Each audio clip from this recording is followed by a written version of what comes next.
Baik, Assalamualaikum warahmatullahi wabarakatuh. Selamat datang di podcast Krakatau Steel. Lah, hari ini luar biasa gitu ya. Siang hari ini kita kedatangan tamu spesial, teman-teman. Jadi teman-teman, nanti kita akan sedikit berdiskusi terkait isu yang baru-baru ini kita dengarkan gitu ya. Karena beberapa kemarin itu sosial media, beberapa perusahaan BUMN dan bahkan perusahaan lain gitu ya, itu semuanya mengkampanyekan hal yang sama gitu ya. Terkait di tanggal 9 Maret 2023. Itu kalau nggak salah saya itu ada Hari International Women's Day. Nah, kali ini hadir dalam program podcast ini spesial banget gitu ya. The top management kita datang, yaitu tidak lain dan tidak bukan Direktur SDM, yaitu Ibu Sriani Puspa Kinasi. Selamat siang, Ibu. Siang, Mas. Baik, luar biasa. Ibu Sriani, nanti kita akan sedikit berbincang terkait gender equality gitu ya, Bu ya. Nah, kali ini spesial. Kenapa kita hadirkan beliau? Karena memang beliau ini merupakan salah satu direksi PT Krakatau Steel perempuan gitu ya. Dan alhamdulillah kemarin di tahun 2023 ya, Bu ya, mengemban tugas sebagai Direktur SDM. Perasaannya gimana, Bu, kira-kira, Bu? Ya tentunya senang ya saya diberi kesempatan untuk bisa join dengan Krakatau Steel dan tentunya untuk mengembangkan juga SDM yang ada di Krakatau Steel secara bersama-sama. Baik, Thank you, jadi Mas Yuda. baik, betul. Tapi ini menarik ya, Bu ya, karena kita ngomongin gender equality. Tema kali ini tuh kan adalah balance for better. Jadi keseimbangan. Bagaimana cara menyeimbangkan sebagai seorang peran wanita yang luar biasa. Pasti sibuk ya, Bu ya. Beberapa bulan kemarin itu pasti beliau sibuk banget. Tapi alhamdulillah menyempatkan hadir di podcast kali ini. Nah, ini ada satu yang menarik, Bu. Jadi alasan utama gitu ya. Karena ini mungkin jadi pertanyaan dari beberapa teman-teman yang lain, Bu. Jadi Ibu Sriani dari seorang bankir ya, Bu ya, bankir masuk ke perusahaan manufaktur. Itu challenge-nya pasti akan berbeda kan, Bu ya. Nah, itu apa yang mendasari sehingga ya, saya mau mengambil tantangan challenge untuk berkarir dan berkiprah di dunia manufaktur. Silakan, Bu. Oke, makasih Mas Yuda. Jadi tentunya ketika kita mendapatkan suatu amanah gitu ya untuk menjalankan suatu pekerjaan, menurut saya tidak ada bedanya antara wanita dan laki-laki. Tidak ada tuh pekerjaan yang namanya pekerjaan untuk wanita atau pekerjaan untuk laki-laki gitu ya. Betul. Pada dasarnya pendekatannya mungkin berbeda. Siap. Bagaimana kita melakukan hal tersebut mungkin berbeda gitu ya. Tapi secara profesional itu harusnya adalah challenge yang sama untuk laki-laki dan perempuan. Dan karena itu menurut saya challenge ini adalah sangat bagus juga ya untuk ditangkap oleh saya sebagai pribadi. Di sisi lain juga sebenarnya woman empowerment itu sudah menjadi suatu perhatian global maupun nasional. Kita tahu sendiri mulai dari pemerintah hingga Kementerian BUMN pun sangat mendukung adanya empowerment tersebut gitu ya. Yang tadi Mas Yuda sebutkan adanya kesetaraan gitu ya, atau empowerment gitu ya. Itu tentunya sangat baik untuk perusahaan ataupun untuk perkembangan kepegawaian sendiri. Siap, setuju. Bahkan kalau nggak salah di SDG sudah merupakan salah satu tolak ukur ya, Bu ya, Betul bahwasanya banget. empowerment woman terutama gitu ya, perempuan. Betul. Nah, ini menarik. Kenapa? Karena menariknya begini, Bu. Di usia ibu yang sekarang masih sangat muda gitu ya, sudah bisa menduduki puncak pimpinan yang buat kita itu prestasi yang luar biasa lah, achievement. Nah, itu bagaimana tips dan trik supaya kita itu bisa survive gitu ya di bidang di dunia manufaktur. Bahkan kalau misalnya boleh kita sharing ke teman-teman semuanya gitu ya, mungkin komposisi di bidang manufaktur, di industri manufaktur mungkin tidak sebanyak ketika ibu berkarir di perbankan begitu ya, posisi peran perempuannya. Nah, itu bagaimana, Bu, pandangan ibu terkait hal tersebut? Silakan, Bu. Menurut saya dalam kita bekerja itu yang paling penting itu adalah support system. Support system itu bisa dari manapun, bisa dari teman kerja, bisa dari keluarga, bisa dari lingkungan dan dari mana-mana gitu. Tentunya challenge-nya akan berbeda. Yang tadi Mas Yuda sebutkan komposisinya berbeda, Bu, gitu ya. Nah, namun demikian selama kita bisa menciptakan support system yang bagus buat kita gitu, kita menciptakan nih lingkungan yang kondusif untuk kita, menurut saya itu tidak masalah ya gitu ya. Menurut saya itu sangat membangun untuk kita semua. Sebagai contoh, support system itu apa sih gitu ya? Kita pasti punya teman kerja. Betul, gitu ya. betul. Kalau kita di lingkungan kerja kita tidak peduli itu laki-laki ataupun perempuan, tidak peduli tadi masih jomblo kek, atau masih single atau sudah married dan sebagainya, tapi kita bisa memberikan semangat gitu ya, saling menyemangati, saling mensupport, memberikan iklim-iklim yang positif, tentunya itu akan membangun buat kita. Di sisi lain selain itu juga ada keluarga. Keluarga itu ya kalau yang udah married ada ya istri, suami, pasangan, atau yang masih jomblo juga ada orang tua, kakak, adik. Itu juga menjadi support system yang kuat buat kita. kita seperti itu. Dan itu adalah hal yang menguatkan kita. Di sisi lain ada lain juga loh yang membantu buat kita. Kalau tadi bilang sibuk banget Bu, oh iya kita punya asisten loh, asisten di kantor, ada asisten di rumah dan sebagainya. Tidak bisa kita pungkiri bahwa kita itu bukan Superman yang bisa melakukan semuanya sendiri. Betul, setuju, ada Bang. kerjasama, ada support dari orang-orang yang di sekitar kita gitu ya. Dan itulah yang membuat kita akan bisa survive dimanapun kita berada gitu. Itu mungkin sedikit view dari saya, Mas Yuda. Jadi mungkin kolaborasi gitu ya Bu, dari banyak pihak yang bisa membantu dan support Ibu gitu ya. Tapi memang kontrol kendalinya di kita ya sebenarnya untuk menciptakan lingkungan kerja yang memang bisa kita create support sistemnya gitu ya Bu. Betul sekali. Mungkin Mas Yuda pernah sering dengar adanya katakanlah istilah mentor, coach betul, atau guru. Betul. Itu bukan berarti orang yang harus atasan kita dan sebagainya. Guru itu bisa juga guru kehidupan. Misalnya, saya juga pernah gitu. Setiap kita pasti mengalami life cycle, mengalami siklus kehidupan. Ada masa ketika lagi pacaran tadi, ada masa ketika baru menikah, ada masa ketika punya anak, kemudian anaknya sudah bergerak dan sebagainya. Nah, mungkin guru kehidupan kita itu belum tentu adalah atasan kita. Bisa jadi adalah teman kerja kita, teman kita ketika naik bis, teman ketika kita ketemu di mana, tapi yang di situ kita bisa belajar, oh ternyata bisa ya gitu. Dulu salah satu juga yang menjadi mentor saya justru adalah tim member saya gitu. Ketika di situ saya lihat, oh saya ada galau nih, ketika pekerjaannya banyak gitu, ada family juga yang harus diperhatikan. Nah, lalu ada yang di situ mengatakan kalau it will be over gitu, itu akan berlalu gitu, akan ada siklusnya sendiri. Dan itu bisa kita belajar dari teman-teman kita tersebut gitu. Adalah sangat bagus ketika kita memiliki atasan yang juga bisa menjadi teman curhat, teman mentoring dan gitu sebagainya, teman sharing. Betul. Nah, untuk perempuan mungkin juga bagus kalau dapat bosnya perempuan, bisa curhat. Itu pun kalau nyambung gitu ya. Tapi sebetulnya sharing ataupun balancing tersebut tidak harus dari atasan tadi yang saya sebutkan gitu ya. Dan untuk itu selain tadi support system, kita juga bisa membuat support group. Misalnya adalah women support women. Oh ini sesama cewek bisa saling ngumpul cerita ada challenge apa. Atau ada komunitas juga bisa he for she. Bahwa cowok-cowok itu juga membangun loh untuk cewek. Kenapa? Ya coba aja kalau misalnya nih cowok-cowok tidak membangun cewek, bingung sendiri kan, oh teman kerjanya nggak seimbang nih gitu kan, atau keluarga gitu, oh ternyata pasangannya gitu nggak balance nih dan sebagainya gitu. Makanya adanya support system tersebut gitu ya, support itu group tadi support Bu group ya. tadi itu adalah juga sangat penting dan mendukung buat bahkan kita. Di BUMN kalau nggak salah ada namanya Serikandi BUMN ya Bu ya. Betul. Nah itu nah sekarang jadi kalau misalnya ngomongin Serikandi BUMN, nah ini menarik nih karena saya pengen tahu juga kalau di Serikandi BUMN di ex perusahaan ibu pada saat berkarir sebelumnya dengan Serikandi BUMN yang sekarang menduduki posisi sebagai direktur SDM Krakatau Steel, itu sebenarnya seperti apa pandangannya? Ada kesamankah gitu terkait hal tersebut? Gimana Bu? Oke, jadi gini, di BUMN sendiri kan salah satu bentuk women empowerment tadi, support system dan support groupnya tadi adalah bentuknya Serikandi BUMN. Betul. Di beberapa perusahaan pun membentuk katakanlah Serikandi internal, atau kalau namanya nggak Serikandi adalah bagaimana kita membangun suatu si support system tersebut gitu ya. Dan itu pasti align, katakanlah Serikandi BUMN sebagai yang membuat katakanlah framework besarannya gitu. Misalnya saja dari Serikandi BUMN dibuat adanya kerjasama untuk membangun respectful working place. Nah kemudian kita pun menerapkan bagaimana sih kita bisa respectful di tempat kerja kita. Kondisi di setiap perusahaan pasti berbeda. Dan itu akan menyesuaikan. Namun demikian katakanlah framework atau guidance besarnya ini ada. Kita akan menyesuaikan dengan setiap kondisi yang ada di perusahaan kita.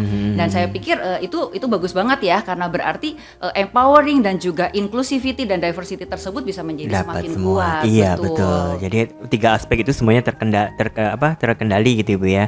Baik, ini tadi ngomongin family. Tadi sempat ada kata-kata family di paparan Ibu tadi gitu ya. Bahwasanya memang kita punya peran lain gitu ya sebagai seorang perempuan bahkan Ibu ya. Kalau bagi perempuan itu kan pasti kesibukannya di dunia kerja itu bisa menjadi lebih besar gitu ya, sibuknya dibanding ketika di rumah. Itu benar nggak Bu seperti itu tuh? Kalau ada anggapan bahwasanya kalau wanita itu kalau di rumah itu kadang kalau misalnya sudah bekerja gitu ya suka banyak ngamuk-ngamuknya gitu ya. Nah itu gimana tuh menyeimbangkan antara dunia kerja dengan dunia keluarga di rumah sendiri? Itu gimana Bu? Tips dan triknya? Pengalamannya boleh di-sharing Bu? Kayaknya ini bukan perempuan aja ya. Cowok juga kayaknya kalau habis diomelin di kantor nyampe rumah juga mungkin ada bete-betenya gitu ya. Oke, tadi mungkin kadang-kadang ada orang istilahnya adalah work life balance gitu ya. Iya. Tapi mungkin kita agak ada another sebutan adalah work life integration gitu. Work Kenapa? life Karena integration. sebetulnya kehidupan kita itu sudah untuk orang bekerja ya, either laki-laki atau perempuan, kehidupannya itu banyak di kantor. Kita kerja di kantor dari jam berapa sih? Dari jam 8 pagi sampai jam 5 katakanlah, Iya, seperti itu betul. ya. Atau biasanya 8 jam. Kemudian di other ada di rumah. Di rumah pun udah tinggal capek, paling ngobrol-ngobrol terus tidur. Paling Iya. weekend kita dengan Iya. keluarga. Jadi sebenarnya yang dibutuhkan adalah integrasi antara pekerjaan dengan rumah tersebut. Dalam arti misalnya tadi saya bilang sebisa mungkin keluarga yang di kantor mengenal keluarga yang di rumah, dan demikian pula keluarga yang di rumah mengenal keluarga di kantor. Adalah bagus kalau di kantor itu ada family gathering. Kalaupun enggak ya kita bikin sendiri family gathering ala-ala gitu ya. Kondisi perusahaan kan mungkin berbeda-beda. Kalaupun enggak difasilitasi perusahaan ya kita bikin aja sendiri. Kita ngumpul-ngumpul gitu ya dengan keluarganya. Sehingga teman-teman di kantor tahu bagaimana keluarga kita, demikian pula keluarga kita di rumah juga tahu seperti apa sih di kantor. Oh bener loh, ibunya bapaknya betulan bekerja di kantor. Mungkin ada anak-anak yang visit ke tempat kerja juga bisa seperti itu. Tapi basically ada integrasi antar hal tersebut. Integrasi bukan berarti kondisi di kantor juga dibawa pulang. Yang tadi di kantor lagi serius, lagi bete, terus dibawa pulang ke rumah. Di kantor habis ngomel-ngomel, aduh ikut ke bawah ke rumah gitu ya. Mungkin yang tadi mungkin saya pikir bukan hanya perempuan ya, yang laki-laki juga sama. Itu yang kita harus batasin. Ketika kita di kantor kondisinya seperti ini, being profesional. Ketika rumah, switch-nya kita juga harus berpindah menjadi kondisi di rumah. Kenapa? Di rumah juga ada yang perlu diperhatikan juga, seperti itu kan. Ada family member juga yang harus diperhatikan. Nah, kita harus bisa switch-nya dipindahkan.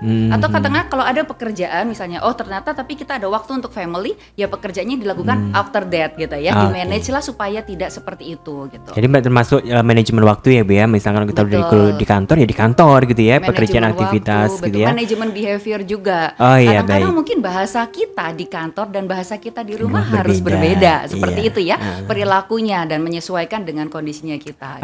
Jadi merupakan bentuk salah satu meng-align-kan itu tadi yang family gathering tadi itu ya Bu ya. Dan memang di Krakatau Steel sendiri sebenarnya sudah ya Bu ya, ada kegiatan family gathering yang diinisiasi dan juga difasilitasi perusahaan gitu ya. Nah sekarang pertanyaannya beralih seperti ini Bu. Jadi kalau misalkan teman-teman ini yang notabene gitu ya perempuan, kemudian ada stereotip yang mengatakan bahwasanya ada gap terkait remunerasi misalkan gitu, penggajian pada perempuan.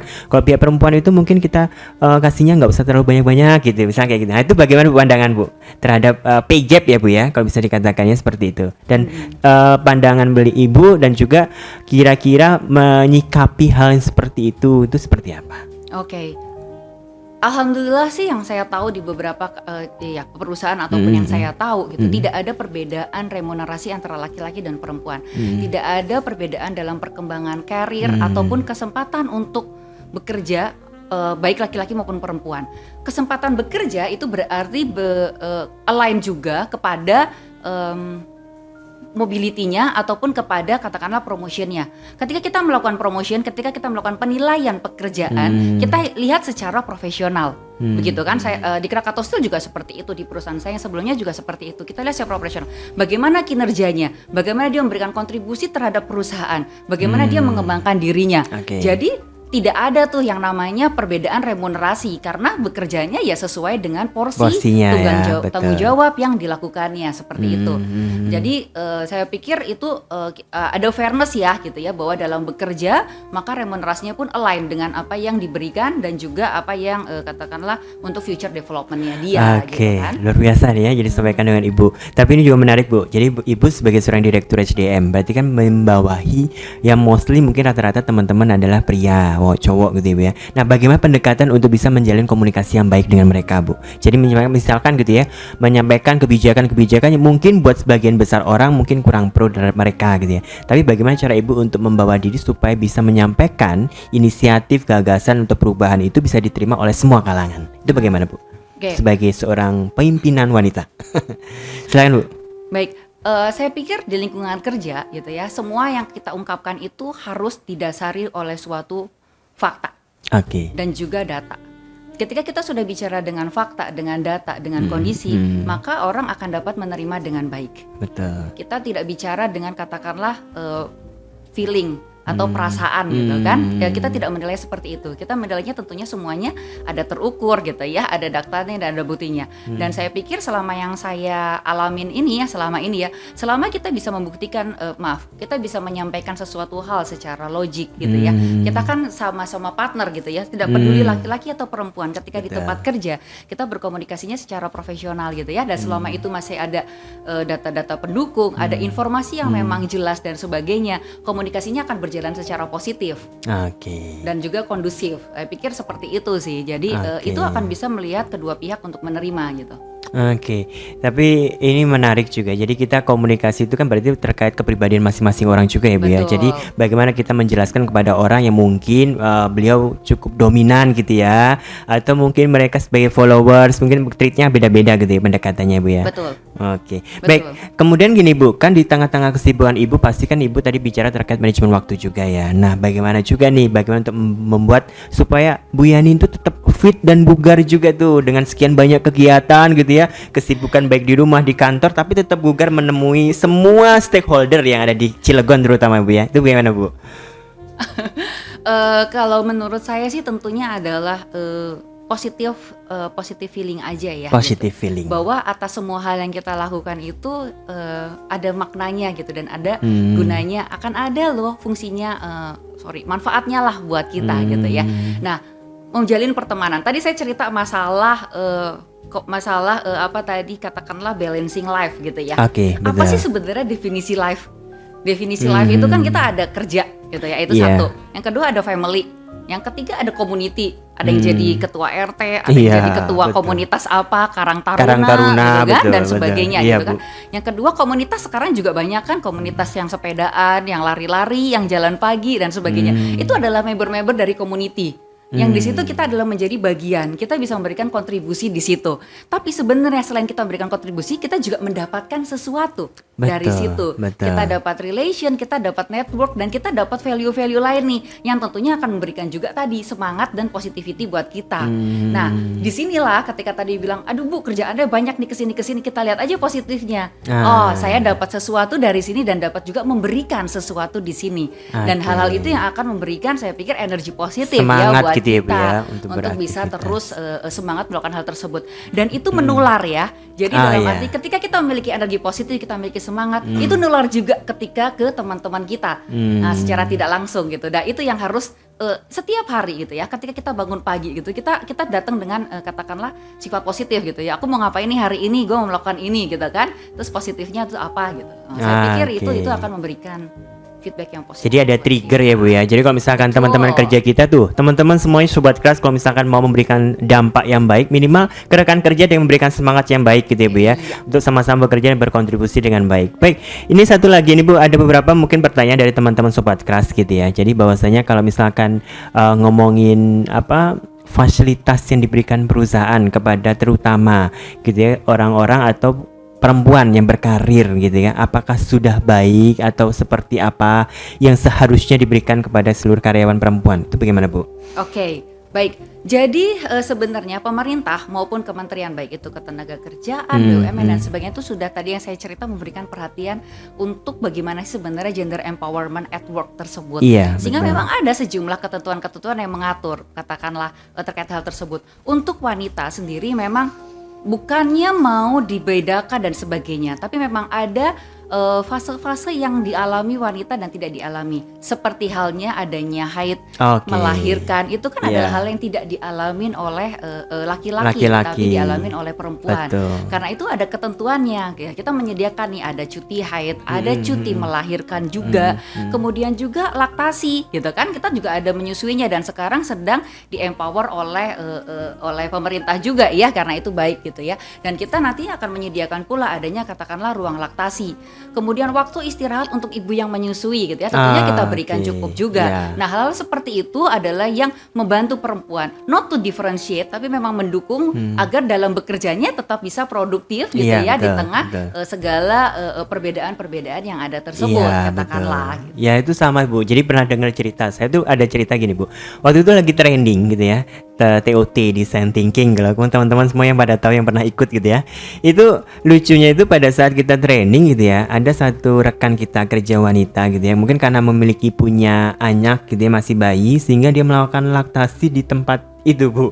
Jadi memang ini menjadi concern juga nih apa yang disampaikan oleh Bu Yani tadi, bahwasanya akan ada ruang laktasi gitu ya Bu ya. Ini mudah-mudahan bisa disupport oleh teman-teman semuanya supaya nanti mengakomodir kebutuhan ibu-ibu muda yang kebutuhannya itu untuk menyusui anak-anaknya bisa tumbuh kembang dengan baik gitu ya Bu ya. Betul. Jadi bisa memastikan kinerjanya baik, kemudian asupan gizi, pendidikan dan anak-anak juga cukup baik.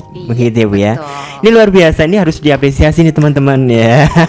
Jadi nanti kita tunggu ya gebrakan dari Bu Yani seperti apa nantinya, mudah-mudahan bisa memberikan dampak yang luar biasa buat kita semuanya. Baik, mungkin satu sebagai kalimat statement terakhir dalam kegiatan podcast kali ini Bu, apa pesan dan juga harapan ya bagi seorang direktur SDM PT Krakatau Steel terhadap seluruh rekan-rekan kerja di Krakatau Steel perempuan atau bahkan perempuan-perempuan yang di Indonesia secara umumnya? Mungkin boleh disampaikan, silakan Bu Yani. Baik, woman empowerment saat ini kan sedang menjadi perhatian untuk semua kalangan gitu ya, baik itu ekonomi global maupun juga dari pemerintah dan sebagainya. Dan ini merupakan suatu kesempatan juga untuk seluruh pegawai, baik itu laki-laki ataupun perempuan. Kenapa? Karena dengan woman-nya empowered, maka teman-teman kerjanya pun mengalami perkembangan juga akan hal tersebut gitu. Jadi saling produktif dan saling mendukung. Nah, saya pikir itu adalah suatu hal yang bagus. Jadi kita tetap saling bekerja, saling mendukung sehingga kedepannya baik Krakatau Steel ataupun perekonomian nasional dapat lebih berkembang dengan baik. Oke, baik. Iya, saya sempat lupa nih Bu ya, komposisi nih ya. Kan kalau misalnya kita melihat secara langsung gitu bahwasanya di Krakatau Steel sekarang semua beberapa level-level manajemen sudah diisi oleh perempuan.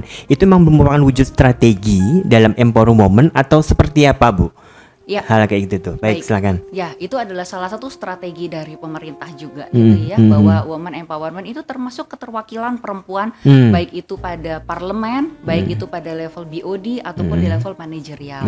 Mengapa? Karena dengan adanya empowerment tersebut gitu ya, gender inclusivity tersebut, maka akan memberikan dampak yang positif bagi perusahaan. Kenapa?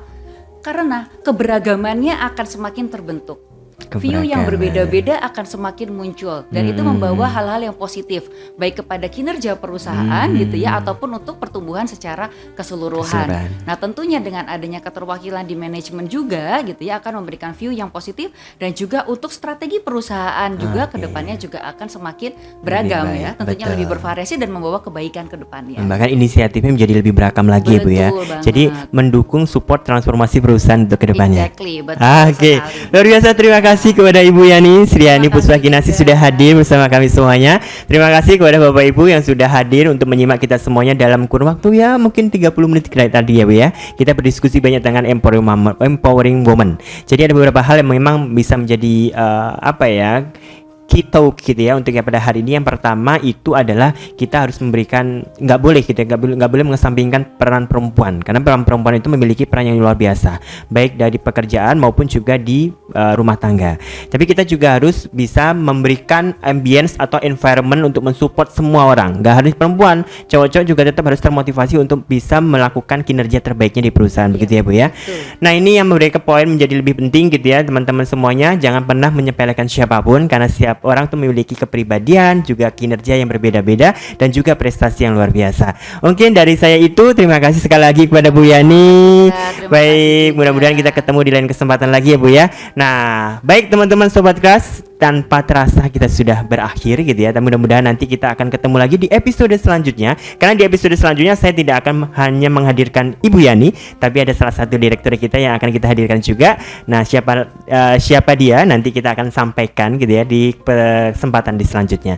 Mungkin dari saya cukup sekian. Saya Yuda Dwi Laksana, saya ucapkan terima kasih. Salam podcast Krakatau Steel. Wassalamualaikum warahmatullahi wabarakatuh. Waalaikumsalam warahmatullahi wabarakatuh.